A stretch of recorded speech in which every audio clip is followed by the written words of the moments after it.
Dnes som telefonoval s predsedničkou Európskej komisie, pani Uršulou von der Leyenová.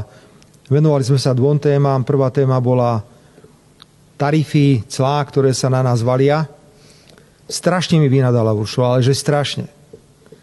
To Robert, to si čo dorobil? To si prečo preboha takto vyrokoval s tým Trumpom? Si ty normálny. Normálne mi nadávala pol hodinu. Že som úplný idiot.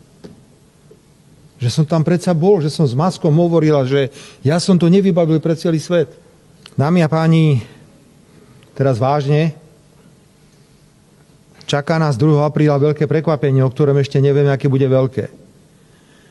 Len všetkým tým mudrlantom chcem povedať, že ani zďaleka sa necítim taký silný ako francúzsky prezident alebo čínsky prezident. Veď tam bol francúzsky prezident Emmanuel Macron u prezidenta Trumpa. Tak on nie je zlý? Ja som zlý? Myslím si, že sme sa mali trošku všetci predovšetkým ukludniť, pokiaľ ide o kritiku za každú cenu a za každých okolností.